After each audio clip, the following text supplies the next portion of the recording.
मित्रों, मैं आशीष सक्सेना, इलाहाबाद विश्वविद्यालय समाजशास्त्र विभाग, और मैं आज आपके बीच में एक बहुत महत्वपूर्ण अवधारणा की चर्चा करूंगा। मैं सामाजिक स्तरीकरण की बात कर रहा हूं, जो कि मुझे लगता है कि चाहे वो बीए का छात्र हो या एमए का छात्र हो या फिर यूजीसी नेट की तैयारी कर रहा है या कोई कंपटीशन की तैयारी कर रहा है, तो उन सभी में जो आपका सामाजिक स्तरीकरण एक अवधारणा के रूप में कहीं ना कहीं इस्तेमाल किया जाता है। और सामाजिक स्तरीकरण जो है वह काफी व्यापक है, लेकिन मैं अपनी बातों को एक खास तरीके से प्रस्तुत करने का प्रयास करूंगा, जिसमें कि एक व्यवस्थित स्वरूप ये है कि हम लोग शायद सामाजिक स्तरीकरण का अर्थ क्या है उसके बारे में बात करेंगे। उसके साथ साथ हम लोग जो विभिन्न आपके सिद्धांतकार हैं या विभिन्न जो स्कॉलर्स ने कैसे उसको परिभाषित किया है उसके बारे में बात करेंगे, और इसके साथ साथ हम लोग उसके विभिन्न आयामों की बात करेंगे। मुझे लगता है कि इसके द्वारा हम लोग कहीं ना कहीं समाजशास्त्र में सामाजिक स्तरीकरण को किस प्रकार से देखते हैं उसका ज्ञान कुछ हद तक आपको मिल पाएगा। तो सबसे पहले हम लोग शुरू करते हैं सामाजिक स्तरीकरण के अर्थ से, और इसमें मुझे लगता है कि सामाजिक स्तरीकरण जो है, जब हम स्तरीकरण की बात करते हैं तो हमारे सामने जो एक महत्वपूर्ण प्रश्न उत्पन्न होता है वो यह होता है कि ये स्तरीकरण जो है वो क्या है बेसिकली। तो हम लोग कहीं ना कहीं देखते हैं कि स्तरीकरण जो है वो एक आपका जो भूगर्भ विज्ञान है वहां से इस शब्द का एक कह सकते हैं कि जेनेसिस जो है हुई है, और वहां से हम लोगों ने कहीं ना कहीं इसको लिया है। जैसे कि वहां पर होता है कि आपका जो जियोलॉजिस्ट हैं, जो आपके भूगर्भ वैज्ञानिक हैं, वो लेयरिंग ऑफ अर्थ की बात करते हैं, यानी कि भूमि में जो आपका पृथ्वी है उसके विभिन्न परतों की बात करते हैं। उसी प्रकार से हम लोग भी सामाजिक स्तरीकरण की जब बात करते हैं तो उसमें स्तरीकरण में हम लोग विभिन्न परतों की बात करते हैं, जिसके द्वारा हम लोग समाज में व्याप्त विभिन्न असमानताएं हैं उसको समझने का प्रयास करते हैं। तो हम लोग कह सकते हैं कि स्तरीकरण जो है वो क्या है बेसिकली, वह एक विभिन्न स्थितियों का एक उत्क्रम है, एक हिरार्की है। मैं अंग्रेजी शब्द का भी इस्तेमाल इसलिए कर रहा हूं जिससे कि आप एग्जैक्टली उस मीनिंग को हिंदी में भी देख लें, और उसके साथ साथ आपको थोड़ी सुविधा हो जाएगी कि किस प्रकार से हम लोग जो है उसको एग्जैक्टली लिख सकते हैं। तो जो आपकी विभिन्न स्थितियां हैं वह एक खास उत्क्रम में है, वह ऐसा नहीं है कि सब एक रेखीय संदर्भ में है। और ये जो आपका विभिन्न स्थितियां जो अलग अलग उत्क्रम में है या सोपान पर हैं, वह किसके कारण से हैं? वह इसलिए हैं क्योंकि आपका जो आर्थिक उत्पादन जो है वो अलग अलग है, और उसके आधार पर हम लोग विभिन्न जो स्थान है उसको कहीं ना कहीं लोकेट करते हैं। और इससे ज्यादा महत्वपूर्ण चीज क्या है कि ये जो आपके विभिन्न स्थान हैं जो आपके उत्क्रम का हिस्सा है, वह एक खास प्रकार के सामाजिक पुरस्कार या वितरण से जुड़े हुए हैं। तो मुझे लगता है कि ये चीज तब महत्वपूर्ण हो जाती है कि जब आपका वितरण भी उसके साथ जुड़ा हुआ है जो कि सामाजिक है। और इस प्रकार से हम लोग जो एक स्तरीकरण की जो एक आम समझ है उसको समाजशास्त्रीय दृष्टिकोण से कहीं ना कहीं अपनाते हैं, और हम लोग देखते हैं कि जो आपका समाजशास्त्र में जो सामाजिक स्तरीकरण है वह एक महत्वपूर्ण अवधारणा है, जिसके ऊपर मुझे लगता है लगभग शुरुआती दौर के कई समाजशास्त्रियों ने इसकी चर्चा करी है किसी न किसी स्वरूप में, चाहे वो वर्ग को लेकर है, चाहे शक्ति को लेकर है, चाहे वह बात करते हैं आपके प्रेस्टीज की बात करते हैं, चाहे आपके सामाजिक व्यवस्था में मूल्यांकन की बात करते हैं। तो सभी लोगों ने अपने अपने तरीके से स्तरीकरण को प्रत्यक्ष या अप्रत्यक्ष रूप से इस्तेमाल किया है, और उसके द्वारा उन्होंने कहीं न कहीं सामाजिक स्तरीकरण को समझने का प्रयास किया है। सामाजिक स्तरीकरण मुख्यतः क्या करता है? वह जो है लोगों के समूह जो हैं उनको विभिन्न श्रेणियों में बांटता है, जो कि एक खास प्रकार की सामाजिक आर्थिक परिस्थिति के साथ होते हैं। और एक प्रकार से हम लोग कह सकते हैं कि यह जो स्थिति है वह सापेक्षिक है, और यह सापेक्षिक किस संदर्भ में है कि जो आपकी विभिन्न असमानताएं हैं वह एक दूसरे के प्रति किस प्रकार से सापेक्षिक रूप से जुड़ी हुई है, खास करके चाहे वह आर्थिक संदर्भ हो, चाहे वह सामाजिक संदर्भ हो, चाहे वह आपका राजनीतिक संदर्भ हो, चाहे वह आपका मनोभाविक संदर्भ हो, आइडियोलॉजिकल डायमेंशन हो। तो मुझे लगता है कि ये सारे विभिन्न जो आपके इकाइयां हैं उसमें किस प्रकार से असमानताएं हैं, खास करके कि विभिन्न समूहों में लोग बटे हुए हैं, चाहे वह सामाजिक है, चाहे आर्थिक है, चाहे राजनीतिक है, या चाहे वह मनोभाविक है, उसके द्वारा कहीं ना कहीं लोग बटे हुए हैं और वह एक खास प्रकार के सामाजिक स्तरीकरण को जन्म देता है। और हम लोग कह सकते हैं कि समाजशास्त्र में जो है वो क्या है, समाजशास्त्र में सामाजिक स्तरीकरण जो है एक खास प्रकार की व्यवस्था है जिसमें कि लोगों को जो है, विभिन्न लोगों को एक खास प्रकार के श्रेणियों में रखा जाता है। और मुख्यतः हम लोग देखते हैं तो पाते हैं कि सामाजिक स्तरीकरण 4 मुख्य नियमों पर आधारित है। ये 4 नियम कौन से हैं? पहली बात तो ये है कि सामाजिक स्तरीकरण जो है वो एक लक्षण है किसी भी समाज का,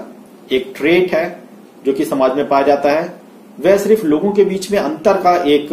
प्रतिनिधित्व नहीं करता। तो एक प्रकार से हम लोग कहते हैं कि वह सामाजिक स्तरीकरण जो है समाज में एक खास प्रकार का जो लक्षण है उसको कहीं ना कहीं दिखाता है, दर्शाता है। दूसरी बात जो महत्वपूर्ण है, जो एक महत्वपूर्ण नियम है जिसकी चर्चा हम लोग करते भी हैं उस तरह से, कि सामाजिक स्तरीकरण जो है वो पीढ़ी दर पीढ़ी, फ्रॉम जनरेशन टू जनरेशन वह आगे बढ़ता है। यानी कि यह एक संस्था के रूप में, एक संस्थागत तरीके से एक पीढ़ी से दूसरे पीढ़ी तक हस्तांतरित होता है और हर एक पीढ़ी में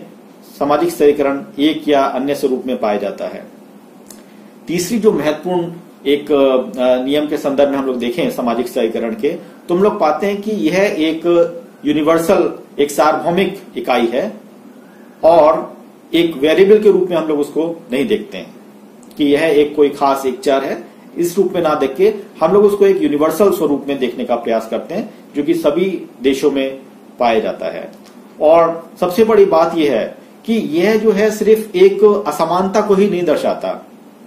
इसके साथ साथ वह एक खास प्रकार की जो भावना है, एक खास प्रकार का जो हमारा भाव है, एक बिलीफ है, जो एक आस्था है, उसको भी कहीं ना कहीं दर्शाता है। तो यह सिर्फ एक असमानता का मुद्दा नहीं है, यह एक प्रकार से हम लोग के समाज में जो लोगों के बीच में जो एक आस्था, एक जो बिलीफ है, जो भावना व्याप्त है, उसको भी कहीं ना कहीं दर्शाता है। तो इस प्रकार से हम लोग कह सकते हैं कि जो आपका सामाजिक स्तरीकरण है वह इन सारे नियमों पर आधारित है और यह एक खास प्रकार से समाजशास्त्रीय दृष्टिकोण से महत्वपूर्ण हो जाता है, क्योंकि यह प्रत्यक्ष या अप्रत्यक्ष रूप से समाज के हर एक वर्ग को किसी न किसी स्वरूप में प्रभावित करता है। और हम लोग कह सकते हैं कि यह एक ऐसी व्यवस्था है जो कि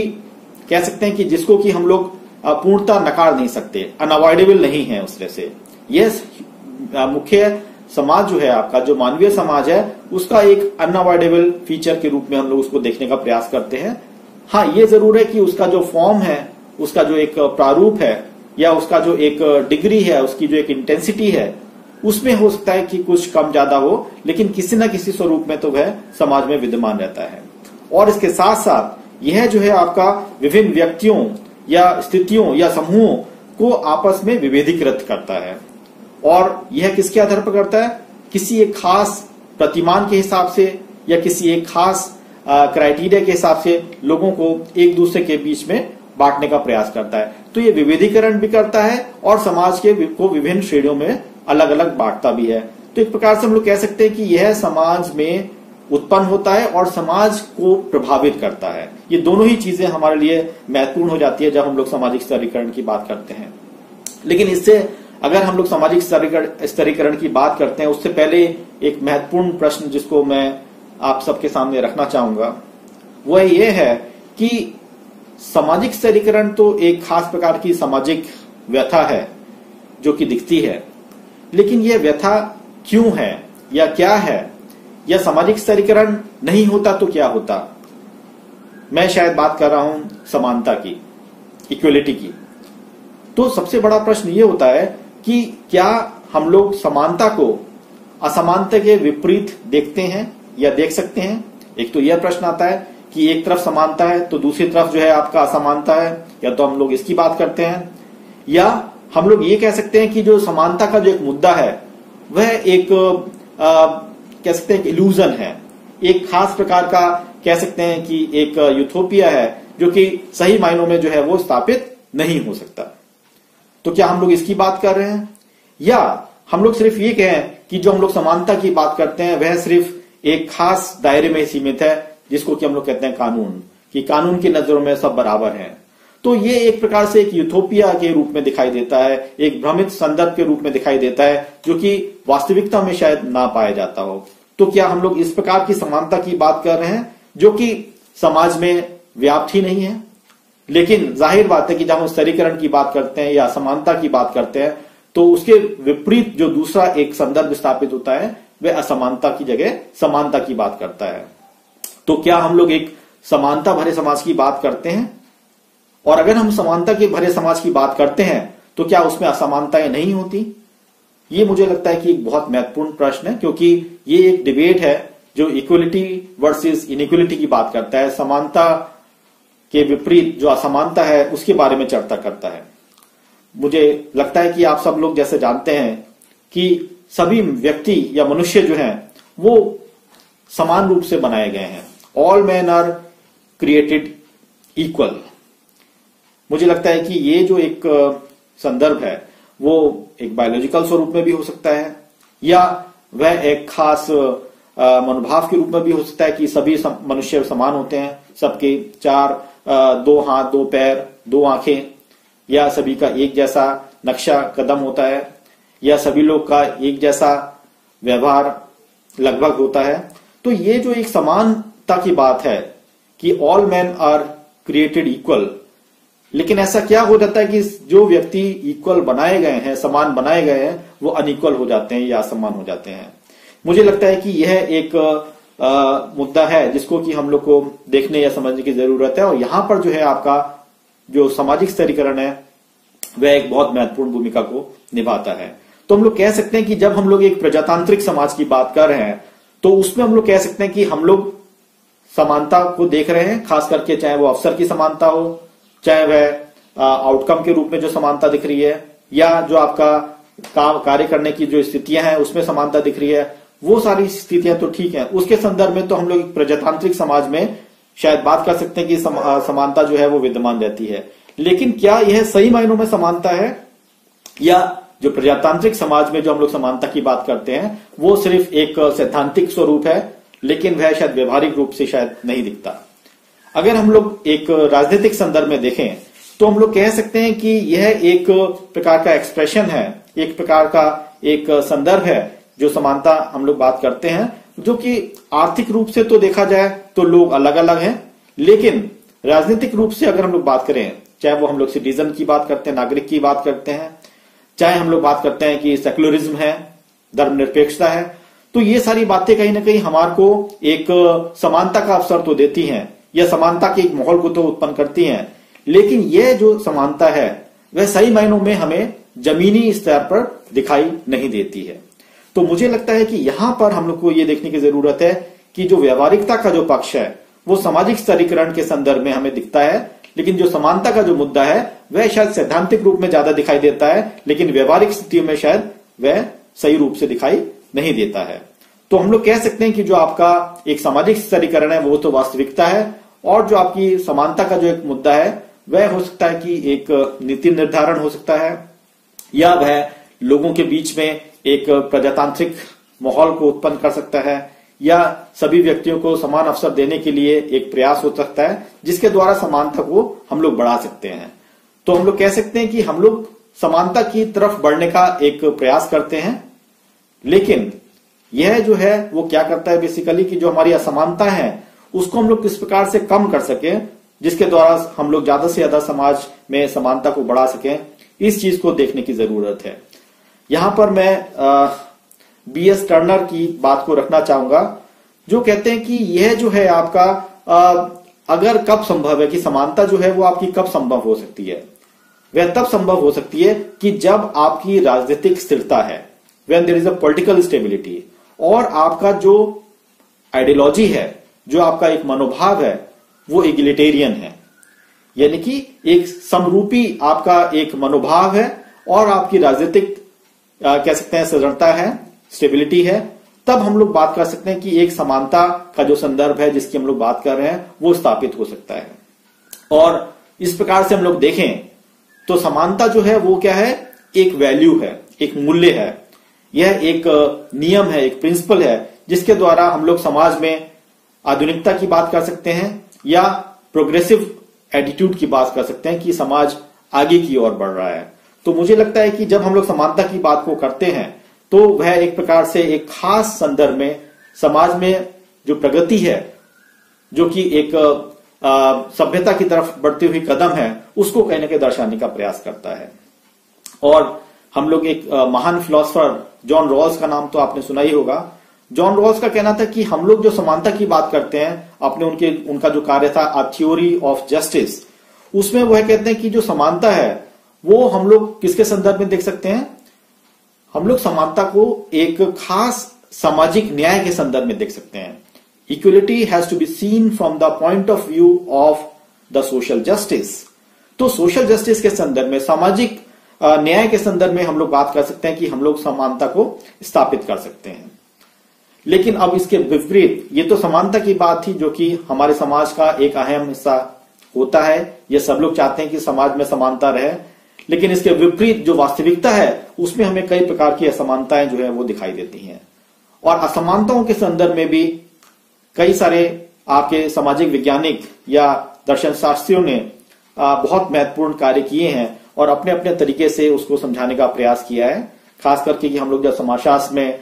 बात करते हैं सामाजिक स्तरीकरण की, तो असमानता एक बहुत महत्वपूर्ण मुद्दा है जो दिखाई देता है। और एक प्रकार से हम लोग कह सकते हैं, अगर आप मेरे इस कथन को ध्यान से देखिए या सुनिए, तो आप पाएंगे कि एक समाज में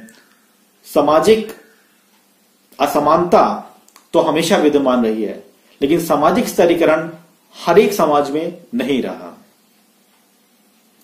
मैं क्या कहना चाह रहा हूं? मैं ये कहना चाह रहा हूं कि शायद सामाजिक असमानता तो हर एक समाज में किसी न किसी स्वरूप में विद्यमान रही थी, लेकिन सामाजिक स्तरीकरण जो है वो एक खास समय अंतराल के बाद समाज में उत्पन्न होता है। कहने का मतलब ये है कि जो आपकी सामाजिक असमानता है वो आपका सामाजिक स्तरीकरण से पहले का एक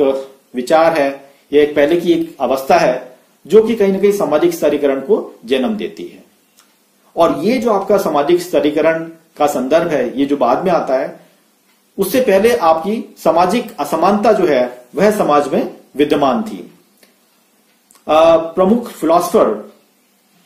जीन जैक्यूस रूसो,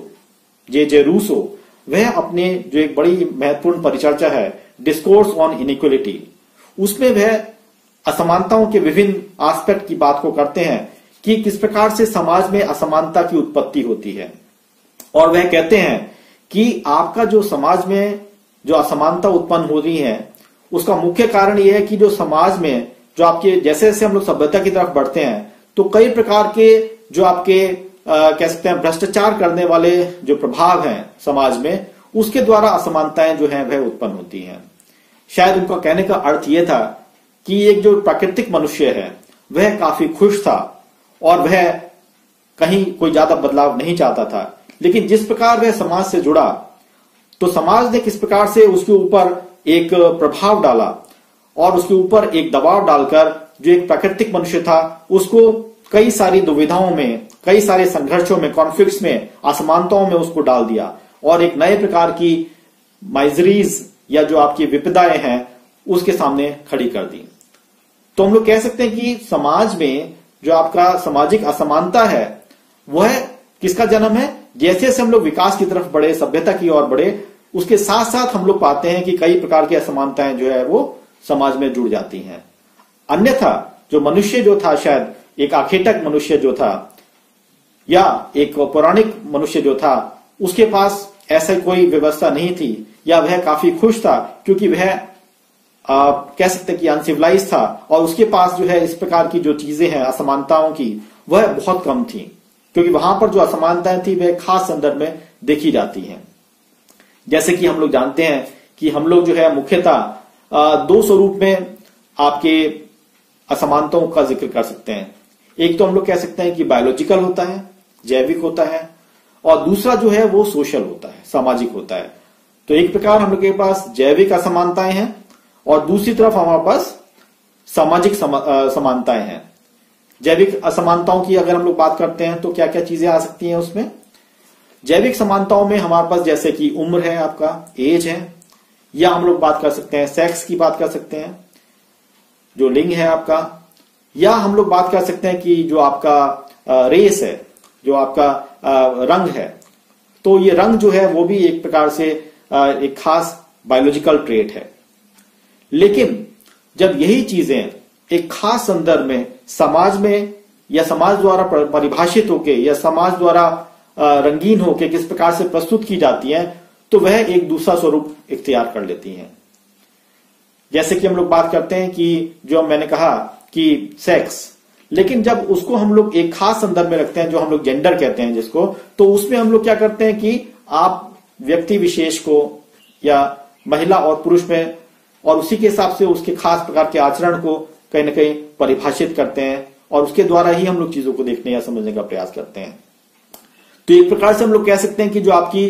बायोलॉजिकल या जो आपकी जैविक असमानताएं थी, वह किस प्रकार से सामाजिक असमानताओं में रंग कर एक नए प्रकार का स्वरूप उत्पन्न करती हैं और उसके द्वारा हम लोग कहीं ना कहीं समाज को समझने का प्रयास करते हैं। यहां पर मुझे लगता है कि इस संदर्भ में जो आपका एक वर्ग के संदर्भ में जो इन्होंने बात करी थी, खास करके जो है आपका वर्ग संघर्ष के बारे में रैल्फ डेरेनड्रॉफ ने जो बात करी थी, उन्होंने भी कहीं ना कहीं असमानता को एक खास संदर्भ में देखा। उनका कहना यह था कि 18वीं शताब्दी में तो हम लोग बात करते हैं कि असमानताएं उत्पन्न होती हैं और 19वीं शताब्दी में हम लोग पाते हैं कि वह एक खास प्रकार के वर्ग के रूप में समाज में दिखाई देती हैं। और इस प्रकार से हम लोग कहते हैं कि समाज में जो है आपका एक असमानताओं के साथ साथ सामाजिक स्तरीकरण का एक दौर स्थापित होता है जो वर्ग के रूप में दिखाई देता है। और कहीं ना कहीं जो है वह कहते हैं, डेरेनड्रॉफ कहते हैं कि हमें अगर असमानताओं को समझना है तो हम लोग दो मुख्य उपागम से, दो अप्रोचेस के द्वारा उसको समझ सकते हैं। पहला क्या है? The first one is that हम लोग कहीं ना कहीं जो आपकी नेचुरल इनकैपेबिलिटीज हैं, जो आपकी प्राकृतिक जो आपकी क्षमताएं हैं, उसके बीच में और जो आपकी सामाजिक स्थिति के द्वारा स्थापित जो आपकी जो कैपेबिलिटीज हैं, उन दोनों के बीच में जो है हम लोग को अंतर को देखने की जरूरत है। यानी कि ऐसी आपकी प्राकृतिक क्षमताएं जो कि एक असमानता को दर्शाती हैं और दूसरी तरफ किस प्रकार से एक खास सामाजिक परिस्थिति के साथ लोग अपने अपने स्थान पर हैं, इन दोनों के बीच में हमें जो एक अंतर है उसको समझने का प्रयास करना पड़ेगा। और दूसरा, हम लोग को यह भी देखने की जरूरत है कि जो असमानता है वो कहीं ना कहीं एक सिर्फ इवैल्यूएटिव नहीं है, वो इवैल्यूएटिव के साथ साथ क्या हम लोग उनको एक खास प्रकार की मूल्यांकन के साथ उनको हम लोग रैंकिंग भी करते हैं। तो क्या हम लोग जो मूल्यांकन करके उसको खास श्रेणी में रख रहे हैं, एक तो वह और एक वह जिसमें हम लोग कोई मूल्यांकन ना करके और किसी श्रेणी में नहीं रख रहे हैं। तो ये दो प्रकार की जो स्थितियां हैं उसके द्वारा हम लोग असमानता को समझने या देखने का प्रयास करते हैं। और उसके हिसाब से डेरेनड्रॉफ ने कहा कि हम लोग मुख्यतः जो है आपकी असमानताओं को में मुख्यतः 4 स्वरूप में देख सकते हैं। पहला क्या है? पहली चीज है कि आपका जो प्राकृतिक जो आपके अंतर है, नेचुरल डिफरेंसेस हैं, वो किसी एक खास प्रकार के साथ हैं, किसी खास मतलब जिसको उन्होंने कहा कि नेचुरल डिफरेंसेस ऑफ काइंड। जैसे कि आपकी बात करें हम लोग कुछ आपके फीचर्स हैं, कुछ आपके कैरेक्टर्स हैं, कुछ आपके जो खास इंटरेस्ट हैं या झुकाव हैं, ये सारे नेचुरल डिफरेंसेस हैं जो काइंड के हैं। उस तरह से एक खास प्रकार के जो आपके अंतर है, प्राकृतिक अंतर है, जैसे सभी के अपने अपने इंटरेस्ट होते हैं, सबके अपने अपने लक्षण होते हैं, कैरेक्टर्स होते हैं उस तरह से, और एक प्रकार से वह एक प्राकृतिक स्वरूप में ही दिखाई देते हैं। एक संदर्भ तो यह होता है। दूसरा समानता का जो संदर्भ है वो ये है कि आपका जो प्राकृतिक जो आपके अंतर हैं वो किसके हैं? रैंक के हैं, श्रेणियों के हैं। जैसे कि हम लोग बात करते हैं कि कोई बुद्धिमान है, इंटेलिजेंट है, कोई टैलेंटेड है, ज्यादा बुद्धिमत्ता वाला है, या किसी में ज्यादा स्ट्रेंथ है, किसी में ज्यादा बल है, उस तरह से। तो इस प्रकार से हम लोग रैंक के संदर्भ में भी, श्रेणियों के संदर्भ में भी लोगों को जो प्राकृतिक हैं, क्योंकि स्ट्रेंथ तो आपकी नेचुरल है या बुद्धिमत्ता जो है वो तो आपकी नेचुरल है, लेकिन उसके हिसाब से भी हम लोग रैंक में लोगों को बांटने का प्रयास करते हैं। तीसरा जो बात डेरेनड्रॉफ करते हैं वो कहते हैं कि आपका जो सामाजिक विविधीकरण है, विभिन्न पोजीशंस का, विभिन्न जो आपकी परिस्थितियां हैं, उसका किस प्रकार से हम लोग सामाजिक विविधीकरण को देखने का प्रयास करते हैं, जो कि एक समान रैंक के अंतर्गत पाई जाती हैं। यानी कि जो आपका एक समान श्रेणी में भी लोग व्यक्ति हैं, उसके बीच में भी हम लोग विविधीकरण को देखने का प्रयास करते हैं और उस विविधीकरण के हिसाब से अलग अलग पोजीशंस समाज में उत्पन्न होती हैं। और अंतिम बात जिसकी डेरेनडॉर्फ चर्चा करते हैं वह यह है कि आपका जो सोशल डिफरेंशिएशन है, जो आपकी सामाजिक स्तरीकरण विविधीकरण है, वो किसी एक खास कह सकते हैं कि प्रतिष्ठा के साथ, रेपुटेशन के साथ या किसी दौलत या संपत्ति के साथ, वेल्थ के साथ जुड़ा हुआ है और आपको एक खास प्रकार की सामाजिक परिस्थिति या एक खास प्रकार की श्रेणी में आपको रखने का प्रयास करता है। तो इस प्रकार से हम लोग 4 प्रकार के कह सकते हैं कि स्वरूप जो आपके जिसके द्वारा हम लोग असमानता को समाज में देख सकते हैं, उसको समझने या देखने का प्रयास करते हैं। और एक प्रकार से हम लोग कहते हैं कि ये जो आपके समाज में असमानताएं हैं, यह सिर्फ नाम के लिए नहीं है, ये किसी न किसी एक खास प्रकार के प्रतिमानों या किसी खास प्रकार के व्यवहार के साथ जुड़ी हुई है, जो कि सामाजिक रूप से संस्कृति वाले हैं, जिनकी सैंक्शन भी जो है समाज कहीं ना कहीं करता है। यानी कि ये जो आपके अंतर हैं वो समाज में पूर्णता दिखाई तो देते हैं, लेकिन इसके साथ साथ उनको कहीं ना कहीं अंजाम भी दिया जाता है, उनको प्रैक्टिस भी किया जाता है और उस प्रकार से हम लोग कहीं ना कहीं समाज में जो आपका एक असमानता है उसको देखने या समझने का प्रयास कर सकते हैं। तो एक प्रकार से हम लोग कह सकते हैं कि यह एक वितरण प्रणाली के साथ जुड़ा हुआ संदर्भ है, डिस्ट्रीब्यूटिव सिस्टम के साथ जुड़ा हुआ संदर्भ है, जिसमें हम लोग पाते हैं कि व्यक्ति विशेष जो है, जो कि उसके पास हो सकता है कि अपनी जैविक जो आपकी क्षमताएं हैं वो तो है, लेकिन वह जैविक क्षमता किसी खास संदर्भ में कैसे रखी जाती है और उसके आधार पर उसको किस प्रकार से कोई सम्मान दिया जाता है या उसके साथ कोई एक खास संपत्ति जुड़ी हुई होती है या उसका एक खास प्रतिष्ठा जुड़ी होती है या उसका एक आय स्रोत उसके साथ जुड़ा हुआ होता है, जिसके द्वारा वह समाज में एक विशिष्ट स्थान जो है अन्यों से भिन्न हो जाता है। तो इस प्रकार से हम लोग कह सकते हैं कि समानता असमानता की जो बात हम लोग कर रहे हैं वह सापेक्षिक है। एक व्यक्ति बनाम दूसरा व्यक्ति किस प्रकार दोनों हो सकता है कि एक प्रकार के क्षमताओं के साथ भी हो, लेकिन कहीं ना कहीं उसमें भी विभेदीकरण दिखाई देता है, जो कि एक खास प्रकार के असमानता को जन्म देता है। जैसे कि हम लोग जानते हैं कि डेरेनडॉर्फ जो है वह मार्क्स का एक आलोचनात्मक संदर्भ प्रस्तुत करते हैं वर्ग का, लेकिन इसके साथ साथ वह वेबर से भी प्रभावित थे और उनके जो उन्होंने शक्ति का जो एक संदर्भ था उसको भी कहीं ना कहीं अपनाया था। और कह सकते हैं कि उन्होंने जो शक्ति और जो आपकी सत्ता के बीच में जो एक अंतर है उसको कहीं ना कहीं बहुत स्पष्ट रूप से जो वेबर ने बहुत अच्छे स्वरूप में नहीं कर पाए, लेकिन डेरेनडॉर्फ ने खास संदर्भ में अथॉरिटी को लिया और किस प्रकार से जो आपकी शक्ति है और जो आपकी शक्ति की संरचना है वो किस प्रकार से एक खास प्रकार के सामाजिक स्तरीकरण को जन्म देती है, वह उस चीज का जिक्र शायद सामाजिक असमानता के द्वारा डेरेनडॉर्फ जो है अपनी बात रखने का प्रयास कर रहे हैं। अब हम लोग शायद थोड़ा सा बहुत एक समझ को स्थापित कर लिया कि किस प्रकार से एक खास प्रकार का एक मीनिंग जो एक अर्थ है उसका सामाजिक स्तरीकरण का, मुझे लगता है आप लोग के बीच में चर्चा हो गई होगी।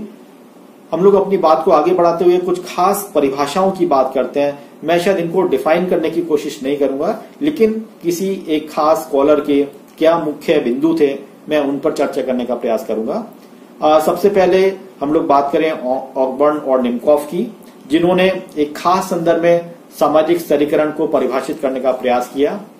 और उनके अनुसार सामाजिक स्तरीकरण जो है वह एक खास प्रकार की प्रक्रिया है जो कि विभिन्न समूहों या व्यक्ति के बीच में एक प्रकार की श्रेणी को उत्पन्न करता है, जो कि बहुत ज्यादा या कम एक खास संदर्भ में एक खास उत्क्रम या एक खास कह सकते हैं कि क्रमबद्धता के संदर्भ में किसी खास परिस्थिति को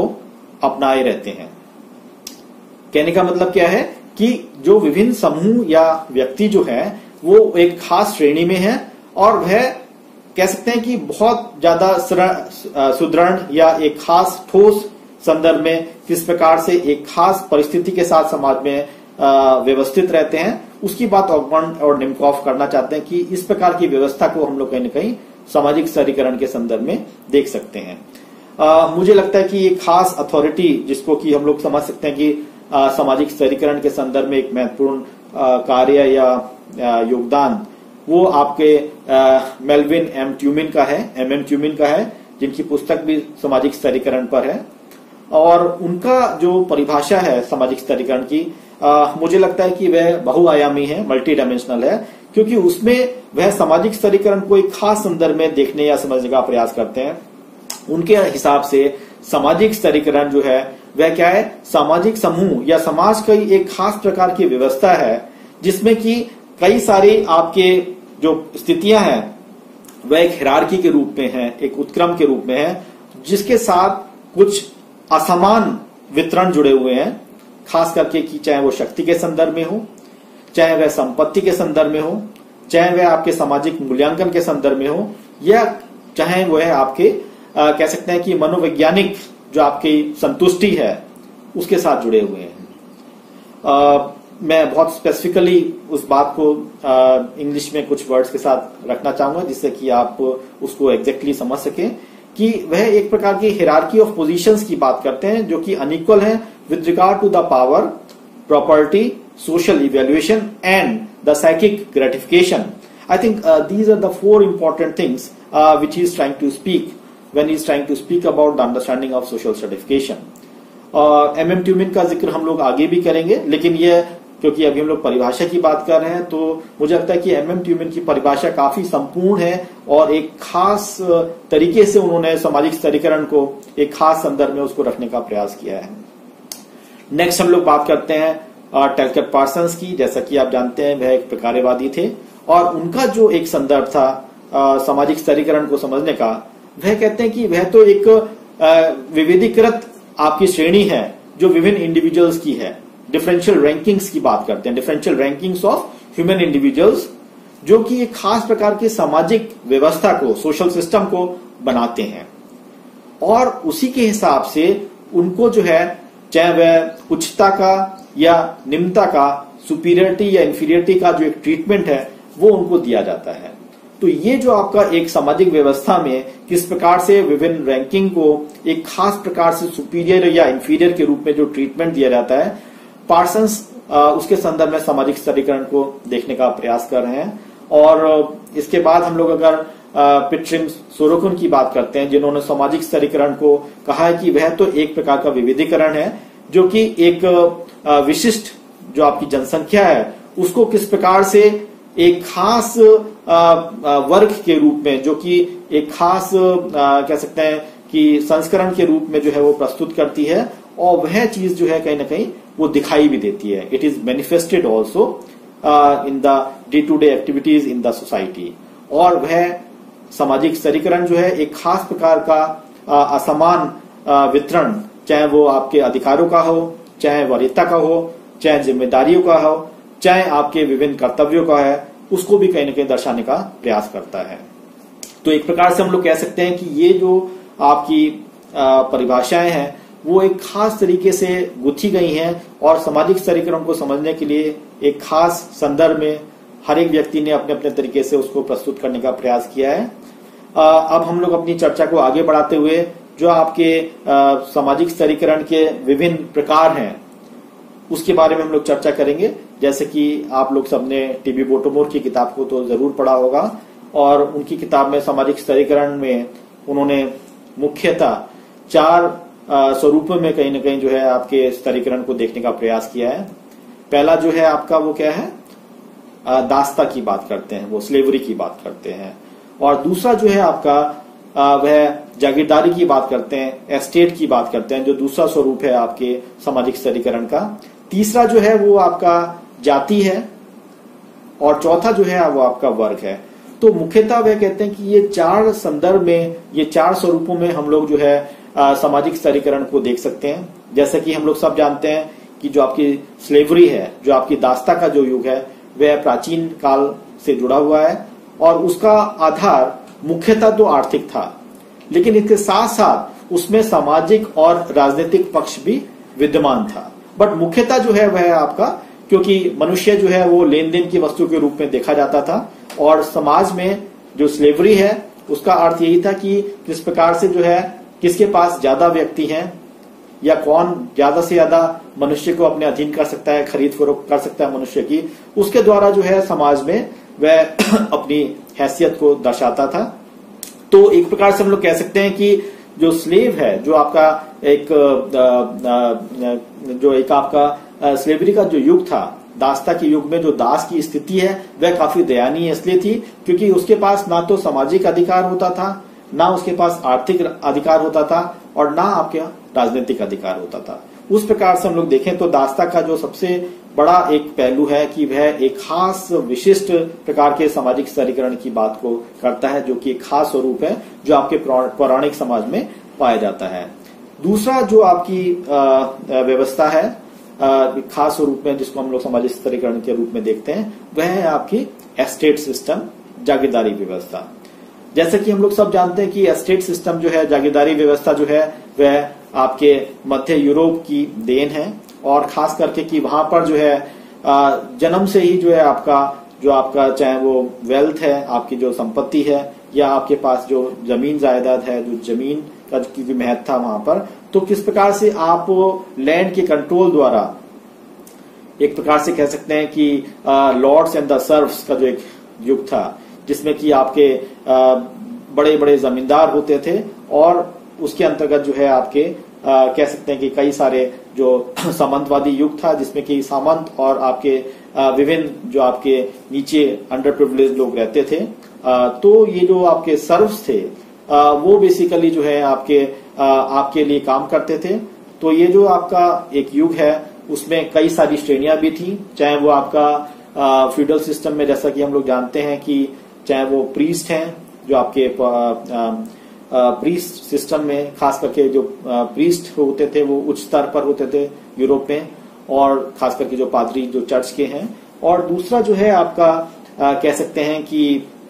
सो कॉल्ड आपकी जो नोबिलिटी है, जो आपका एक राजतंत्र है, वो भी उच्च वर्ग में रहते थे और बाकी सारे लोग जो है वह उनके अधीन किसी न किसी स्वरूप में काम करते थे और उन्हीं के हिसाब से वो टैक्स लेके अपने आधिपत्य को स्थापित करते थे। और यह जो एक असमानता का जो एक व्यवस्था थी वह भी स्तरीकरण को एक खास रूप में देखने को मिलता है, जो मुख्यतः आपके यूरोपीय समाज में, मध्य यूरोपीय समाज में काफी हद तक पाई जाती थी। तीसरा जो एक आपका संदर्भ है जो हम लोग के भारतीय समाज के साथ जुड़ा हुआ है, वह हमारी जाति व्यवस्था जो है आपका, जो कि हम लोग कहते हैं कि वह एक एंडोगेमस ग्रुप है, एक बंद समूह है और जिसमें खास उत्क्रम के द्वारा जो है समाज विभिन्न जाति समूहों में बटा हुआ है। और इसमें विशेषता क्या है कि यह भी जनजात है,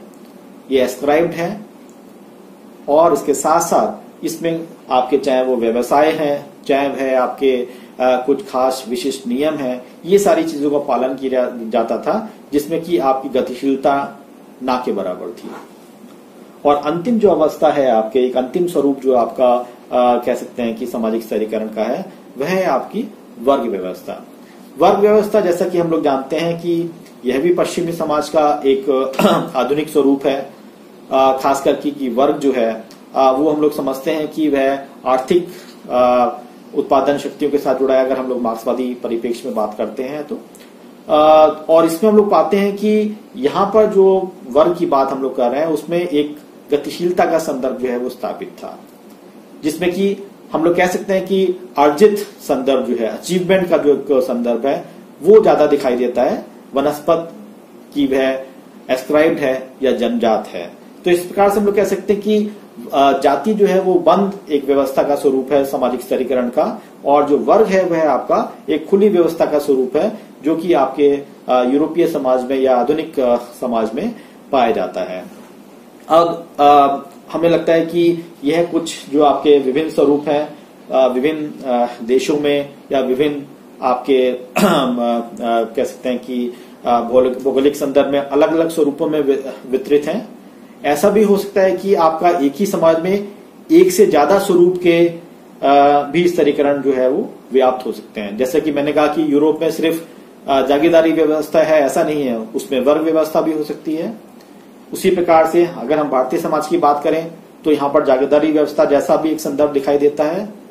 और आपका दास्ता का संदर्भ भी दिखाई देता है।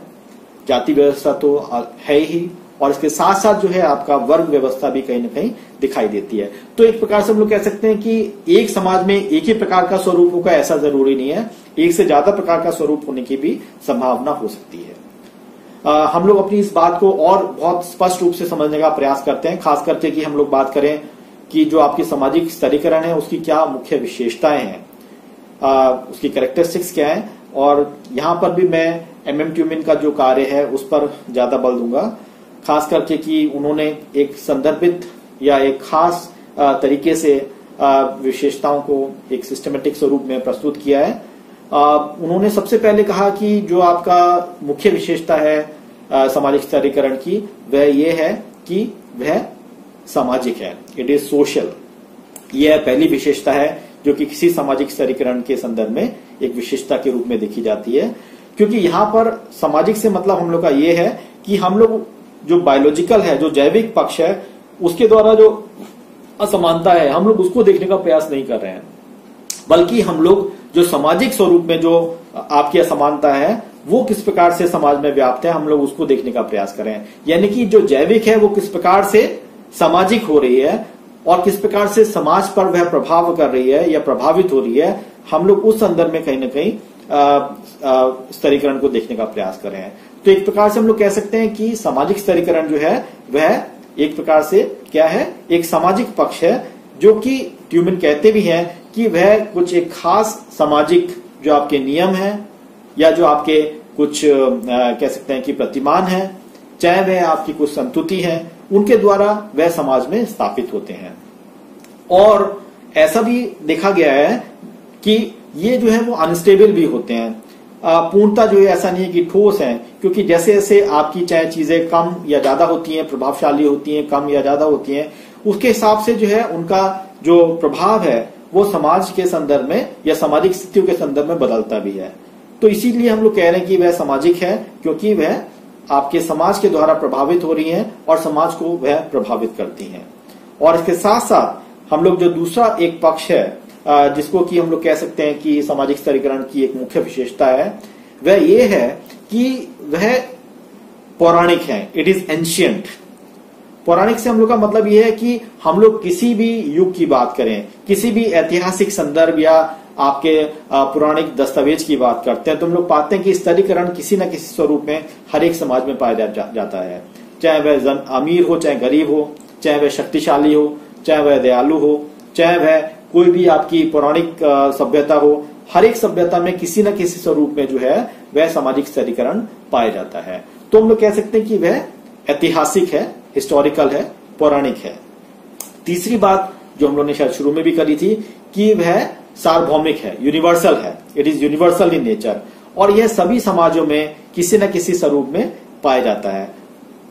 चाहे वह आपका यूरोप हो, चाहे वह आपका अफ्रीका हो, चाहे आपका विकसित देश हो, चाहे विकासशील देश हो, चाहे वह आपका विकसित देश हो। सभी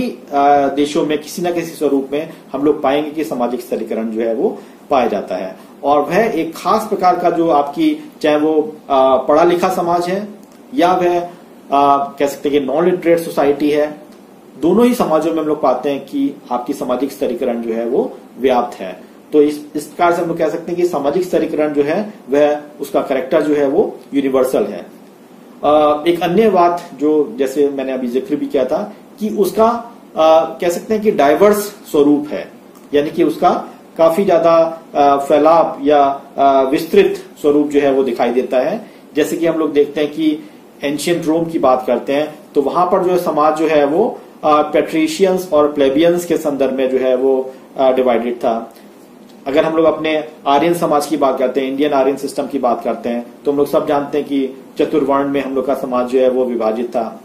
एंशियंट ग्रीक की हम लोग बात करते हैं तो वहां पर फ्री मैन्स की बात करते हैं और स्लेव्स की बात करते हैं। तो किसी न किसी स्वरूप में जो है हम लोग पाते हैं कि आपका सामाजिक स्तरीकरण का विभिन्न जो आपका डाइवर्स स्वरूप जो है वो दिखाई देता है। एक तो हमने कहा कि एस्टेट सिस्टम है सीधा या वर्ग व्यवस्था है, लेकिन उसके अंदर भी उसके जो कह सकते हैं कि सब यूनिट्स हैं या आपके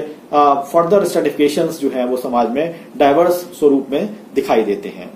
और इसके साथ साथ जो हमें लगता है कि महत्वपूर्ण है, जो हमने कहा कि सामाजिक तो है, लेकिन जो एक अन्य मुख्य विशेषता है सामाजिक स्तरीकरण की, वह क्या है कि इट इज कॉन्सिक्वेंशियल,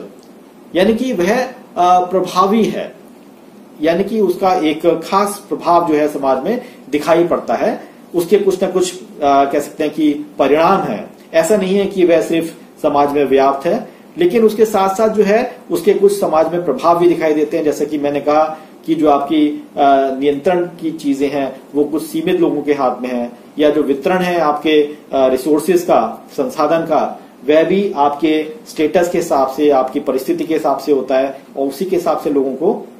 अलग अलग तरीकों से आंका जाता है। और हम लोग कॉन्सिक्वेंशियल के संदर्भ में, खास करके अगर हम लोग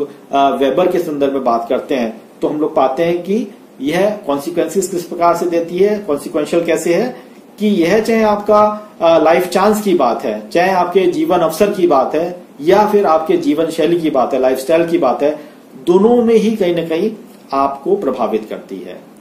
यानी कि सामाजिक स्तरीकरण के द्वारा आपके लाइफ चांस और लाइफस्टाइल दोनों में ही बदलाव दिखाई देता है, या वह आपके लाइफ चांस और लाइफस्टाइल दोनों को ही डिसाइड करती है। तो एक प्रकार से हम लोग कह सकते हैं कि इसका एक प्रभाव भी है हर एक व्यक्ति पर, व्यक्ति विशेष पर, और वह किस प्रकार से समाज में लोगों को अलग अलग तरीके से बांटने का प्रयास करता है। अब मुझे लगता है कि यहां पर हम लोग कुछ ऐसी बातें रखें, जैसे कि जैसे मैंने एक शब्द का इस्तेमाल बार बार किया, उत्क्रम की बात मैंने करी, हिरार्की की बात करी। मुझे लगता है कि हिरार्की शब्द जो है वो एक टेक्निकल शब्द है, जिसको कि हम लोग को एक खास संदर्भ में देखने या समझने की जरूरत है। तो बात करते हैं तो हिरार्की की बात जो है, आपकी उत्क्रम की जो बात है, वो हम लोग कह सकते हैं कि यह विभिन्न जो आपकी सामाजिक इकाइयां हैं उसको एक खास प्रकार से ऑर्डर में करती है उस तरह से। और ये ऑर्डर कैसा होता है? सुपीरियर और इंफीरियर का। यानी कि कोई जो है आपका सुपीरियर है, वर्चस्व है किसी का, और कोई इंफीरियर है जो दबाव के साथ है उस तरह से। तो ये हायर और लोअर में, उच्च और निम्न के संदर्भ में जो है लोगों को बांटने का प्रयास करते हैं। ये तो एक सरल संदर्भ है जो कि हिरार्की का हम लोग को दिखाई देता है। अब चाहे वह हम लोग बात करें रेस की बात करें, नस्ल की बात करें, चाहे हम लोग जाति की बात करें, ये हम लोग जानते हैं कि ये किस प्रकार की जो उत्क्रम है, दे आर द नेचुरल हिरार्कीज। ये प्राकृतिक उत्क्रम है जो समाज में पाए जाते हैं, चाहे वो रेस के आधार पर हो, चाहे वो जाति के आधार पर हो। ये दोनों ही आपके कह सकते हैं कि एक प्राकृतिक असमानता हिरार्की है जो आपके समाज में पाए जाते हैं। और एक कॉमन नाम जो आपने सुना होगा, जिसको कि हम लोग हिरार्की के संदर्भ में बात करते हैं मुख्यतः, वो है लुई ड्यूमा। लुई ड्यूमा की हम लोग जब बात करते हैं तो उनका जो है खास करके उन्होंने उत्क्रम को एक खास संदर्भ में, भारतीय समाज के संदर्भ में इस्तेमाल किया था, जिसको कि आप लोग सब जानते हैं कि जाति के संदर्भ में उन्होंने कहा कि जाति जो है वो हिरार्किकल व्यवस्था के रूप में उन्होंने देखने का प्रयास किया। जैसे कि वो कहते हैं कि जो आपका पश्चिमी समाज है वह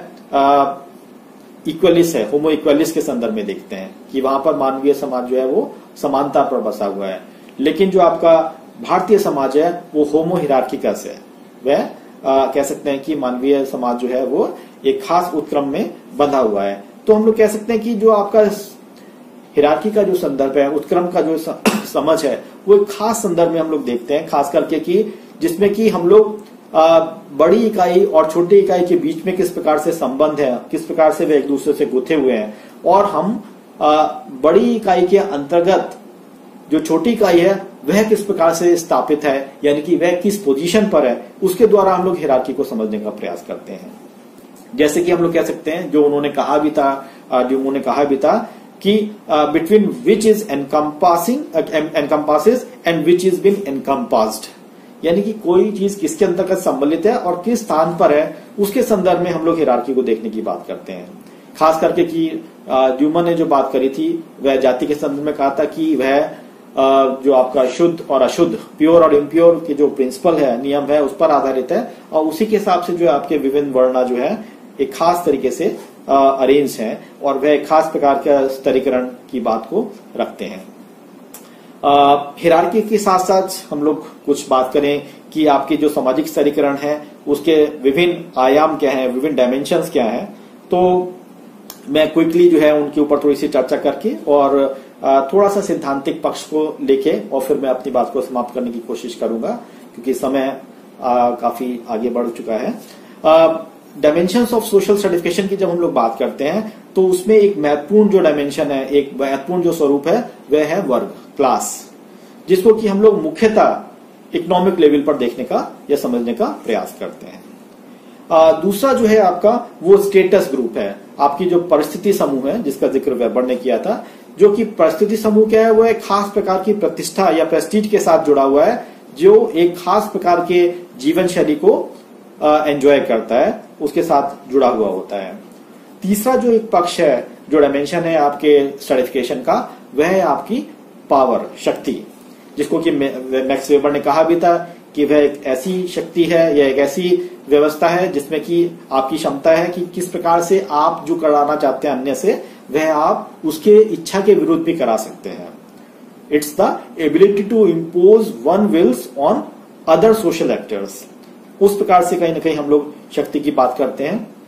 फिर अथॉरिटी भी एक इंपॉर्टेंट डायमेंशन है, जिसको कि हम लोग सामाजिक स्तरीकरण के संदर्भ में देखते हैं, जिसको कि हम लोग कहते हैं कि अथॉरिटी क्या है कि जब वह एक सोशल और लीगल सैंक्शन के साथ होती है तो वह रिकॉग्नाइज्ड है समाज में और लोग उसका अनुपालन करते हैं। तो पावर और अथॉरिटी दोनों ही जो है खास प्रकार के बल के साथ जुड़े हुए हैं, राजनीतिक पक्ष के साथ जुड़े हुए हैं, लेकिन एक जो है वो लीगलाइज्ड है और दूसरा जो है वह सामाजिक रूप से उसकी संतुष्टि दिखाई देती है। इसके साथ साथ जो है आपका एक मुख्य बात, जिसको कि हम लोग सर्टिफिकेशन के संदर्भ में देखते हैं, जिसका जिक्र कह सकते हैं कि एमएम ट्यूमिन ने भी किया था, प्रेस्टीज की बात है। टलकर पार्सन्स ने भी प्रेस्टीज की बात को करा था कि आपका जो प्रेस्टीज है वो क्या है, प्रतिष्ठा जो है वो क्या है, एक खास प्रकार का जो किसी भी पद के साथ आपका जो गरिमा जुड़ी हुई है, जो आपका ऑनर जुड़ा हुआ है, जो कि यूनिक है, अपने आप में अन्य से अलग है उससे से। जैसे कि हम लोग कहते हैं कि एक डॉक्टर है, डॉक्टर का अपनी एक प्रेस्टीज है जो कि इंजीनियर की नहीं है। इंजीनियर की खास संदर्भ में प्रेस्टीज है समाज में। तो हर एक की प्रेस्टीज जो है, हर एक की जो आपकी कह सकते हैं कि एक किसी पद के साथ जुड़ी हुई जो गरिमा है वह अलग अलग होती है उससे से, और सभी का एक अपना यूनिक कह सकते हैं कि स्थान होता है। कोई किसी का स्थान, जैसे डॉक्टर जो है वो इंजीनियर का स्थान नहीं ले सकता और इंजीनियर जो है वो डॉक्टर का स्थान नहीं ले सकता। तो दोनों में आपस में अलग अलग संदर्भ है और इसमें हम लोग पाते हैं कि समाज, हर एक समाज अपने अपने तरीके से लोगों को जो है प्रेस्टीज देता है। कई बार हम लोग देखते हैं कि जो कोई बहुत ज्यादा लिटरेट आदमी है, लोग उसको सम्मान करते हैं, प्रतिष्ठा उसके साथ जुड़ी होती है। कई समाज में हम लोग पाते हैं कि बहुत ज्यादा जो इंटेलिजेंट है, वाइज है, उसको लोग सम्मान देते हैं। कई बार हमने देखा कि जो ज्यादा गुस्सैल है, हॉस्टाइल है, उसको भी लोग सम्मान देते हैं। जैसे कि हम लोग बात करते हैं हिटलर की बात करते हैं या मुसोलिनी की बात करते हैं। तो समाज में प्रतिष्ठा जो है वो किस प्रकार से किसके साथ जुड़ी हुई है और कौन समाज उसको एक खास सामाजिक मूल्य दे रहा है, एक सोशल वैल्यू दे रहा है, उसके हिसाब से हम लोग प्रतिष्ठा को आकलन करने का प्रयास करते हैं। लेकिन वह भी एक इंपॉर्टेंट डायमेंशन है जो सामाजिक स्तरीकरण के साथ जुड़ा हुआ है। एक अन्य जो आपका सामाजिक स्तरीकरण के साथ जुड़ा हुआ जो एक आयाम है वो है आपका संपत्ति का, प्रॉपर्टी। और प्रॉपर्टी बेसिकली हम लोग देखते हैं खास करके कि यहाँ पर हम लोग मुख्यतः मेटीरियल एस्पेक्ट के संदर्भ में बात करते हैं, जो भौतिक एस्पेक्ट के संदर्भ में बात करते हैं। लेकिन प्रॉपर्टी को हम लोग अदरवाइज भी नॉन मेटीरियल संदर्भ में भी या गैर आपके कह सकते हैं कि आर्थिक के साथ साथ भी हम लोग उसको देखने का प्रयास करते हैं, जो किसी पद के साथ जुड़ा होता है। तो नॉन मेटीरियल प्रॉपर्टी भी होती है, एक पदावली होती है, या जो है एक खास आपकी प्रतिष्ठा के साथ जुड़ा हुआ, एक वंशज के साथ जुड़ा हुआ जो एक प्रॉपर्टी होती है, लीनिएज के संदर्भ में हम लोग उसकी भी बात करते हैं। तो प्रॉपर्टी जो है इकोनॉमिक के साथ साथ कहीं ना कहीं नॉन इकोनॉमिक भी हो सकती है। और मुझे लगता है कि ये सारे जो विभिन्न आयाम हैं हमें लगता है कि उसको हम लोग को समझने की जरूरत है, क्योंकि वह एक खास प्रकार से कह सकते हैं कि सामाजिक स्तरीकरण को समझने का प्रयास करते हैं। मुझे लगता है कि आप लोग सबने भारतीय संदर्भ में एक महत्वपूर्ण नाम जिसकी चर्चा सुनी होगी, हम लोग की जो एक अच्छे स्कॉलर हैं प्रोफेसर दीपांकर गुप्ता, उनका जो कार्य है सोशल सर्टिफिकेशन ही है, जो ऑक्सफोर्ड यूनिवर्सिटी प्रेस से पब्लिश भी है। और उन्होंने एक खास प्रकार से सामाजिक स्तरीकरण को देखने का प्रयास किया था। पहली बात तो ये है कि वह उत्क्रम और जो आपके अंतर है उसके बीच में जो हिरार्की और डिफरेंस है उसके बीच में एक दूरी है, उसको देखने का या समझने का प्रयास करते हैं। लेकिन उनका कहना यही था कि जब हिरार्की और जो डिफरेंस है, जो अंतर है, वो जब दिखाई देने लगते हैं, समाज में डेमोन्स्ट्रेट होने लगते हैं, तब वह खास प्रकार के सामाजिक स्तरीकरण का शक्ल को अपना लेते हैं। यानी कि जब हम लोग कहते हैं कि जो आपके अंतर है, विविधीकरण है, वो जब समाज में प्रदर्शित होने लगते हैं तो वह एक खास प्रकार के सामाजिक स्तरीकरण को दर्शाते हैं। मुझे लगता है कि सामाजिक स्तरीकरण उस संदर्भ में अगर हम लोग देखें तो पाते हैं कि वह जनसंख्या को, एक बड़े समूह को विभिन्न स्तरीकरण या विभिन्न आपके यूनिट्स में डिवाइड कर देती है उस तरह से। और कहीं न कहीं दीपंकर गुप्ता के संदर्भ में जब सोशल सर्टिफिकेशन की बात करते हैं तो उनके लिए मुझे लगता है कि हिरार्की और डिफरेंस ये दोनों ही इंपॉर्टेंट शब्दावली थी। और उनका कहना यही था कि हम लोग सर्टिफिकेशन को दोनों ही संदर्भ में देख सकते हैं। नॉर्मली हम लोग कहते हैं कि आपका जो सर्टिफिकेशन है वो कह सकते हैं कि वर्टिकल है, लेकिन दीपंकर गुप्ता जो है वो आपका वर्टिकल के साथ साथ जो आपका हॉरिजॉन्टल है, समतल्य है, और जो आपका क्षैतिज है, दोनों संदर्भ में ही वह उसको देखने या समझने का प्रयास करते हैं। तो वर्टिकल और हॉरिजॉन्टल दोनों ही संदर्भ जो है सर्टिफिकेशन के हो सकते हैं। इसका जिक्र जो है दीपंकर गुप्ता ने अपने पुस्तक में किया था। वह एक एडिटेड किताब है, उसमें कई सारे आपके आर्टिकल्स हैं। इवन मैक्स वेबर का जो आर्टिकल है क्लास स्टेटस एंड पार्टी, उसका भी जिक्र उसमें है। तो मुझे लगता है कि आप लोग सबको अगर फर्दर एक हायर स्टडीज के लिए पढ़ना है तो उस किताब को जरूर देखने का प्रयास करिए। भारतीय संदर्भ में और एक सामाजिक स्तरीकरण को समझने के लिए एक उपयोगी किताब है जिसको आपको पढ़ने की जरूरत है। अब क्विकली मैं जो है लास्ट में कुछ सैद्धांतिक पक्षों की तरफ अपनी बात रखता हूं। खास करके हम लोग मुख्यतः देखा जाए तो 3 मुख्य पहलुओं में सामाजिक स्तरीकरण को देखने या समझने का प्रयास करते हैं। पहली जो बात है वो क्या है कि हम लोग संरचनात्मक प्रक्रियात्मक परिप्रेक्ष्य है उसमें किस प्रकार से कह सकते हैं कि सामाजिक स्तरीकरण को देखने का प्रयास करते हैं। यानी कि सामाजिक स्तरीकरण जो है वह एक पॉजिटिवली किस प्रकार से योगदान देता है, सकारात्मक रूप से किस प्रकार से समाज में योगदान देता है, या हम लोग कैसे उसको समझ सकते हैं। तो इसके संदर्भ में जो है आपका किंग्सले डेविस और विल्बर्ट ए मूरे का जो योगदान है वो महत्वपूर्ण है। और मुख्यतः उन्होंने ही जो है शुरुआत में कहीं ना कहीं कह सकते हैं कि प्रक्रियावादी जो समझ है स्तरीकरण की उस पर विस्तृत चर्चा करी है, जिसका जिक्र MM ट्यूबमैन ने अपने पुस्तक में किया भी है। और हम लोग देखें तो कुछ मुख्य बातें मैं आपको हाईलाइट करना चाहता हूं। पहली बात तो यह है कि आपका जो सबसे इंपॉर्टेंट जो पक्ष है आपका स्ट्रक्चरल फंक्शनल संदर्भ में जो हम लोग देखते हैं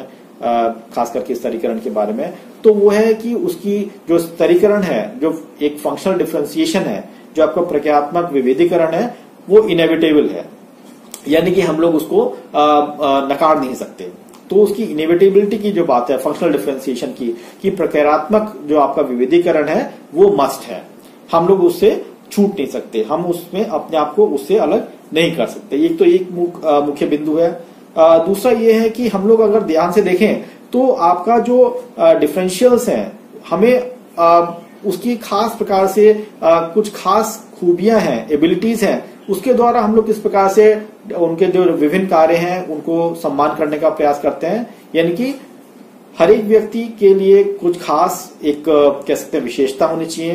आपकी कोई खास एबिलिटीज होनी चाहिए, क्षमता होनी चाहिए, और वह एक खास प्रकार का प्रायोजन या प्रकार्य को प्रदर्शित करें। यह दूसरी इंपॉर्टेंट चीज है। तीसरा है कि आपका हर एक चीज का जो मूल्यांकन है वो विभेदीकृत है। हर एक सामाजिक स्थिति का किसी भी कर्तव्य को निर्वाह करने के लिए अलग अलग तरह का डिफरेंशियल इवैल्यूएशन है, वो आपका व्याप्त है। और चौथी बात जो महत्वपूर्ण है वो ये है कि आपका उसी के हिसाब से जिस प्रकार से आपने प्रायोजन किया, जिस प्रकार से आपने कोई भी चीज को किसी परिस्थिति में रह के कार्य को किया, उसी के हिसाब से जो है आपका एक खास प्रकार का कह सकते हैं कि पुरस्कार जो है, आपका जो रिवार्ड है वो कहीं ना कहीं सम्मिलित है। यानी कि आपका डिफरेंशियल वैल्यूज के साथ जुड़ा हुआ एक खास प्रकार का जो पुरस्कार है वो उसमें सम्मिलित है। और आखिरी और अंतिम बात जिसको कि डेविस और मूरे कहते हैं, वो कहते हैं कि जो ये जो वैल्यूज हैं और जो रिवार्ड्स हैं, जो मूल्य किसी पद के साथ जुड़े हैं, या जो आपके जो पुरस्कार हैं, या जो आपके उपलब्धियां हैं, वो एक खास प्रकार का समाज में सामाजिक विविधीकरण करते हैं और एक खास प्रकार से समाज को स्तरीकृत करने के रूप में महत्वपूर्ण योगदान देते हैं। तो एक प्रकार से हम लोग कह सकते हैं कि हर एक संदर्भ में, चाहे वो विविधीकरण है, चाहे आपका अनइक्वल डिस्ट्रीब्यूशन है रिवार्ड्स का या डिफरेंट पोजीशंस का, वह किसी खास मकसद के साथ या प्रायोजन के साथ किए जाते हैं, जिससे कि समाज में एक व्यवस्था जो है वो बरकरार रहती है। तो यहाँ पर हम लोग देखते हैं कि जो डेविस और मूरे ने कहा भी था उस जैसे कि पोजिशनल रैंक जो होती हैं वो कह सकते हैं कि दो मुख्य आयामों पर टिकी रहती हैं। पहली बात तो ये है कि जो ग्रेटेस्ट टैलेंट की जरूरत होती है किसी भी खास कार्य को करने के लिए, किसी पद पर हासिल करने के लिए आपको एक खास विशिष्ट टैलेंट होना चाहिए, तभी आप उस पद पर आ सकते हैं। जैसे कि हम लोग बात करें, अगर डॉक्टर बनना चाहते हैं तो पद तो डॉक्टर का है, लेकिन हर जना उस पद पर नहीं आ सकता। आपके पास एक खास प्रकार की ट्रेनिंग है या टैलेंट है, तभी आप उस पद पर आ सकते हैं। तो दूसरी बात यह है कि उस पद की खास गरिमा जो है समाज में व्याप्त होती है। तो आपके समाज में उसकी खास प्रतिष्ठा जुड़ी हुई है। हर एक पद जो है डॉक्टर नहीं हो सकता। डॉक्टर का पद जो है खास मुद्दे के साथ जुड़ा हुआ है, जिसकी एक खास प्रतिष्ठा है समाज में, और उसके लिए हर एक व्यक्ति योग्य नहीं है। आपके पास कुछ अलग से टैलेंट या स्किल्स होनी चाहिए, तभी जो है आप उस पद के साथ जुड़े रह सकते हैं। दूसरी बात यह है कि हर एक व्यक्ति का जो प्रकार्य है, जो विविधीकृत प्रकार्य है, उसकी अपनी एक महत्व है। जैसे हमने अभी कहा भी था कि एक डॉक्टर और इंजीनियर है, तो इंजीनियर जो है वो उसके अपनी महारत है, वो बिल्डिंग बनाने में हो सकता है महारत है, लेकिन एक डॉक्टर बिल्डिंग नहीं बना सकता। उसी प्रकार से एक इंजीनियर किसी की जान नहीं बचा सकता जो डॉक्टर कार्य कर सकता है। तो जो एक महत्वपूर्ण पद है, उनकी जो क्षमताएं उसके साथ जो जुड़ी हुई हैं, वह अपनी अपनी योग्यताओं के साथ अपने अपने पोजीशंस पर ही काम करते हैं और उसका एक अपना महत्व होता है। और यहां पर जो सबसे इंपॉर्टेंट बात है वो यह है, सबसे महत्वपूर्ण मुद्दा यह है कि ये जो आपके महत्वपूर्ण पद हैं, उसके लिए आपके पास जो कह सकते हैं ना कि जो एक खास कैपेबिलिटीज के साथ जो व्यक्ति होने चाहिए वह कम है, जिसको कि वो कहते हैं कि डिफरेंशियल स्कैरसिटी ऑफ पर्सनल। यानी कि आपके पास एक विशिष्ट कार्य करने के लिए, एक खास पद पर व्यवस्थित प्रतिष्ठित होने के लिए हर एक व्यक्ति जो है उसके लिए उम्मीदवार नहीं हो सकता। आपके पास लोगों की कमी है जिनके पास क्षमताएं हैं कि वह उस पद पर आसीन हो सकते हैं। तो हम लोग को यह देखने की जरूरत है कि यहाँ स्कार्सिटी ऑफ रिसोर्सेज की बात है। जो पद हैं, कुछ पद महत्वपूर्ण हैं, वो इंपॉर्टेंट है, और जो महत्वपूर्ण पद हैं वह अपने अपने कार्य में, अपने अपने क्षेत्र में अपने आप में संपूर्ण है और विशिष्ट हैं। और उसी प्रकार से हम लोग पाते हैं कि उनके साथ कुछ रिवार्ड्स या उसके कुछ एक पुरस्कार भी जुड़े हुए हैं। तो एक प्रकार से हम लोग कह सकते हैं कि ये सारी चीजें जो हैं वो एक खास प्रकार के संदर्भ को स्थापित करती हैं, जो एक खास प्रकार की असमानताओं को जन्म देता है। लेकिन ये सारी असमानताएं जो है वो महत्वपूर्ण इसलिए हैं क्योंकि हर एक व्यक्ति जो है उसको पाने की इच्छा रखता है, लेकिन हर एक व्यक्ति उसको पा नहीं सकता है। क्यों नहीं पा सकता है? क्योंकि उसके पास काबिलियत नहीं है, उसके पास वह स्किल्स नहीं है या कौशल नहीं है। तो इसके लिए क्या जरूरी है कि व्यक्ति जो है वो मोटिवेट होगा कि वह उस पद पर आसीन हो सके। तो एक प्रकार से जो है आपका जो एक स्तरीकरण का जो संदर्भ है वो क्या करता है, लोगों के बीच में एक खास प्रकार की जो कह सकते हैं कि प्रतिस्पर्धा को उत्पन्न करता है, कंपटीशन को उत्पन्न करता है, जिसके द्वारा हर एक व्यक्ति जो है चाहता है कि वह उस पद पर आसीन हो सके। उसके लिए वह मोटिवेट होता है और उसके द्वारा वह कहीं ना कहीं जो है अपने आप को गतिशील लगता है। तो ये एक पक्ष है जिसको कि कह सकते हैं कि डेविस और मूरे ने अपनी चर्चा में किस प्रकार से प्रक्रियात्मक पक्ष है उसको रखा था, जिसका कि खंडन एमएम ट्यूमिन ने कहा था कि इनका जो चीज है वो टोटोलॉजी की है या प्रोसीजर रूप में देखा जाए तो वह सही नहीं है, क्योंकि समाज हमेशा तो ऐसा नहीं था। जब एक खास संदर्भ में आया तभी तो कोई उच्च पद पर आया, कोई निम्न पद स्थापित हुआ। तो शुरुआत में कैसा हुआ होगा, तो इस प्रकार का उत्तर कहीं ना कहीं ट्यूमिन डेविस एंड मूरे से पूछते हैं कि वह इस उत्तर को देने में नाकाम थे। दूसरा जो एक व्यक्ति विशेष जो कि कह सकते हैं प्रक्रियात्मक संदर्भ में महत्वपूर्ण है वो है टलकट पार्सन्स का योगदान, खास करके कि वो differentiating ranking of human individuals की बात करते हैं कि आपके जो व्यक्ति विशेष हैं वह विविधीकृत तरीके से किसी एक खास रैंकिंग में जो है वो स्थापित हैं, जो कि सुपीरियर और इन्फीरियर के हिसाब से बटे हुए हैं। मैंने इसका जिक्र शायद डेफिनेशंस में पहले कर लिया था, तो इस पर मैं बहुत ज्यादा बल नहीं देके क्विकली मैं दूसरे आपके परिप्रेक्ष्य पर आता हूँ, मार्क्सियन व्यू पॉइंट पर आता हूँ। मार्क्सवादी परिप्रेक्ष्य जो कि खास संदर्भ में चीजों को देखते हैं, खास करके सामाजिक स्तरीकरण की हम लोग जब बात करते हैं तो वह उत्पादन की प्रणाली के साथ चीजों को देखने का प्रयास करते हैं कि किस प्रकार से उत्पादन की प्रणाली जो है एक खास प्रकार के संबंध को स्थापित करती है। और यह संबंध जो है मुख्यतः दो हिस्सों में बटे होते हैं। एक तो होता है कि जो एक्सप्लॉइटर है और दूसरा एक्सप्लॉइटेड, यानी कि एक जो है शोषण कर रहा होता है और दूसरा शोषित हो रहा होता है। तो इस प्रकार से दो मुख्य वर्गों में विभाजित हो जाते हैं। और उनका कहना यह भी है कि जो आपका मेटीरियल कंडीशंस जो है, आपकी जो भौतिक जो आपकी स्थितियां हैं, वही कहीं ना कहीं आपके आगे चल के संबंधों के बीच में भी एक अंतर को उत्पन्न करती हैं। तो उनका कहना यह है कि हमेशा समाज में कॉन्फ्लिक्टिंग इंटरेस्ट रहते हैं कि एक समाज में एक हिस्सा हमेशा शोषण करेगा और एक विशेष वर्ग जो है वो हमेशा शोषित होगा, जिसको कि उन्होंने खास शब्दावली में रखा भी था। बुर्जिया और प्रोलेटेट्स की बात उन्होंने करी थी। बुर्जिया वर्ग जो कि पूंजीपति समाज में जो ओनर्स है मीन्स ऑफ प्रोडक्शन का, और जो आपका प्रोलेटेट है जो कि कह सकते हैं कि सर्वहारा वर्ग है, जो कि हमेशा शोषित होता रहता है। तो यह आर्थिक संदर्भ में स्ट्रेटिफिकेशन का एक खास पहलू है, जिसमें कि हम लोग पाते हैं कि सोशल स्ट्रेटिफिकेशन के द्वारा, सामाजिक स्तरीकरण के द्वारा समाज जो है मुख्यतः मीन्स ऑफ प्रोडक्शन के हिसाब से दो मुख्य खंडों में बटा होता है। और हम लोग पाते हैं कि हर एक व्यक्ति मुख्यतः चाहे वह इस साइड में होगा या दूसरे वर्ग में होगा, लेकिन किसी न किसी वर्ग श्रेणी में वह अपने आप को पोजीशन कर लेता है। तीसरा जो आपका एक मुख्य परिप्रेक्ष्य जो है जिसका कि हम लोग जिक्र कर सकते हैं, वह वेबेरियन परिप्रेक्ष्य है। और वेबेरियन परिप्रेक्ष्य जैसा कि हम लोग जानते हैं कि उन्होंने कार्ल मार्क्स के जो आपकी थ्योरी थी, सिद्धांत था, उसको कहीं ना कहीं खंडन किया था, क्योंकि वह एक आयामी था, आर्थिक संदर्भ में था। बट इन्होंने जो है आपके सामाजिक और राजनीतिक संदर्भ को भी उसके साथ जोड़ने का प्रयास किया था। और उन्होंने अपने मुख्य कार्य जो आपका है क्लास, स्टेटस एंड पार्टी में इसका जिक्र किया था कि किस प्रकार से हम लोग जो आपका सामाजिक स्तरीकरण है उसको त्रिय व्यवस्था के रूप में देख सकते हैं। एक आपका वर्ग है और दूसरा जो है आपका स्टेटस ग्रुप है जो कि परिस्थिति समूह है, जो कि सामाजिक है, और पार्टीज जो है वो आपका राजनीतिक पक्ष है। इस प्रकार से हम लोग तीन मुख्य खंडों में जो है आपके सामाजिक स्तरीकरण को देख सकते हैं। और उन्होंने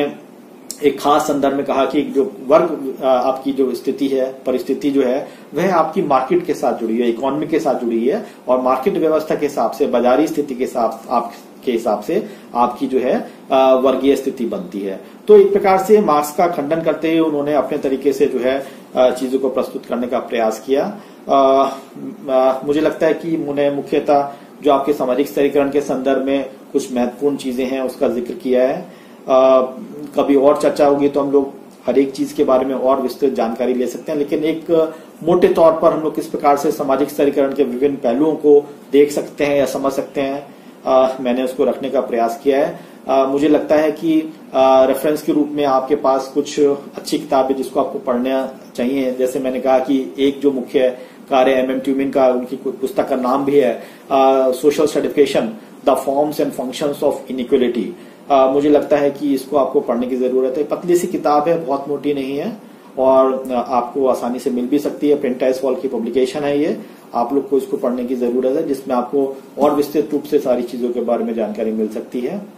इसके साथ साथ आपको दीपांकर गुप्ता की पुस्तक के बारे में मैंने आपको बताया, सोशल सर्टिफिकेशन, जो ऑक्सफोर्ड यूनिवर्सिटी प्रेस की है, आपको उसको भी पढ़ने की जरूरत है, और जो आपको भारतीय संदर्भ में थोड़ा सा जानकारी दे सकती है। इसके अलावा आपका के.एल. शर्मा सर की किताब है जो कि पर्सपेक्टिव ऑन सोशल सर्टिफिकेशन, या योगेंद्र सर की किताब है, योगेंद्र सिंह सर की किताब है, वो भी आपका सोशल सर्टिफिकेशन के ऊपर है भारतीय संदर्भ में, कास्ट एंड क्लास के संदर्भ में। हम लोग आगे कभी वर्ग या जाति पर जब चर्चा होगी तो शायद उस पर बात करने की कोशिश करेंगे। फिलहाल मुझे लगता है कि ये सारी बातें मुझे लगा कि मुझे आपके साथ शेयर करनी चाहिए। हो सकता है कुछ चीजें आपको क्लियर ना हुई हो, जो हम लोग टेलीफोनिकली या अन्य तरीके से भी उसको और समझ सकते हैं, लेकिन ज्यादा महत्वपूर्ण यह है कि आपके पास एक महत्वपूर्ण संदेश जाए और आपको इस खास कह सकते हैं कि फ्रेमवर्क में आप चीजों को पढ़ते हैं और फिर आप इन पुस्तकों को पुनः पढ़ते हैं, तो आपको एक आसान तरीके से वह चीजें कि मैंने कुछ अंग्रेजी के शब्द का इस्तेमाल जानबूझ के किया है, जिससे कि आप उसका एग्जैक्ट हिंदी क्या है उसको भी आप लोग देख सके। क्योंकि कई बार जैसे हिरार्की शब्द है, हमने एक खास विशेष शब्द जो इस्तेमाल किया उत्क्रम, जो आपको कई पुस्तकों में शायद ना मिले, उसके लिए कोई और आम काम चलाऊ शब्द मिले, लेकिन मुझे लगता है जो टेक्निकल शब्द है हम लोग को उसी की जानकारी होनी चाहिए, जिससे आपका उत्तर जो है जो आप लिख रहे हैं वो और ज्यादा ठोस और महत्वपूर्ण हो जाए और आप एक खास प्रकार की छाप अपने एग्जामिनर को दे सकें। मुझे लगता है कि ये सारी चीजें काफी महत्वपूर्ण भूमिका अदा करती हैं, क्योंकि हम लोग को उत्तर तो सबको लिखना आता है, लेकिन उस उत्तर को लिखने में किस प्रकार से आप चीजों को व्यवस्थित करते हैं, किन शब्दों का आप प्रयोग करते हैं, ये सारी चीजें महत्वपूर्ण हैं। और मैं अपनी बात को यहीं पर समाप्त करता हूं और हम लोग आगे जब मौका मिलेगा तो फिर से इसकी चर्चा करेंगे। धन्यवाद आप सभी को, और मुझे लगता है कि हम लोग की इस तरह की परिचर्चा आगे भी किसी और प्लेटफॉर्म पर होगी और हम लोग किसी और विषय पर बात करेंगे। धन्यवाद।